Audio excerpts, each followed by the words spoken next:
In the day's other news, the Senate voted down a measure aimed at reopening the Department of Homeland Security as a partial government shutdown looks set to enter its second month. It was the fourth time that Democrats have blocked such legislation as they push for reforms at ICE and Customs and Border Protection, or CBP. Also today, the yeas are 89, the nays are 10. The bill as amended is passed. The Senate overwhelmingly passed a major bipartisan bill to address housing affordability. The measure would reduce regulations and put limits on corporate investors, but it faces an uncertain future in the House after President Trump signaled that a voting reform bill known as the SAVE Act must be the priority for Republican lawmakers. Representative James Clyburn said today that he will seek an 18th term in Congress. I do believe that I'm very well equipped and healthy enough to move into the next term. The 85-year-old made the announcement this morning in his home state of South Carolina. His re-election bid comes even as younger Democrats are challenging the old guard in primaries across the country.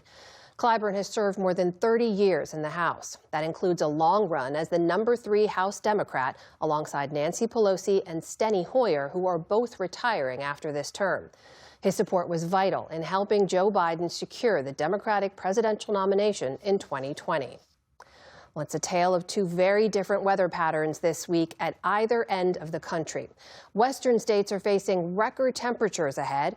Already, Los Angeles reached the 90s today, and parts of the Southwest are nearing triple digits. While in the East, winter weather has rushed back in after a taste of spring, with cold rain and snow hitting Washington, D.C., among other places. Looking ahead to next week, a dramatic split screen with roughly half the nation seeing above normal temperatures and the other half below. This comes even as the cleanup continues in Illinois after a massive tornado with winds up to 150 miles per hour destroyed homes and businesses there.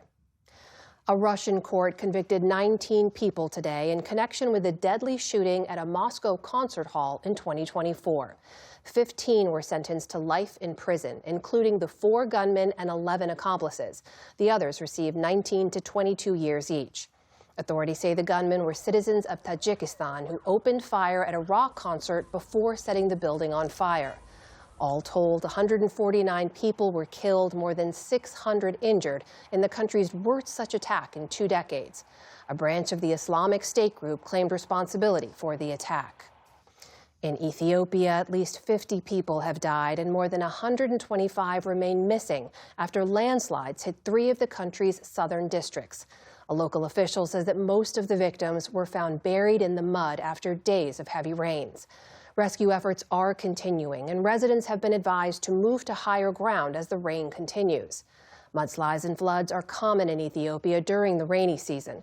In 2024, heavy rains killed nearly 230 people. On Wall Street today, stocks sank after the latest spike in oil prices with no end to the Iran war in sight. The Dow Jones Industrial Average dropped more than 700 points, or about 1.5%. The Nasdaq gave back more than 400 points. The S&P 500 also fell sharply on the day. Still to come on the News Hour, Congress faces a raft of ethics concerns among its own ranks.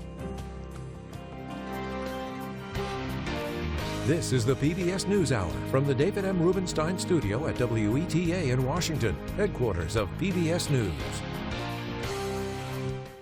Support your local PBS station. Your local station needs you now. Your generous financial support is more critical than ever to keep your local PBS station strong. Make a gift today to continue to provide a home for the News Hour and other programs you rely on.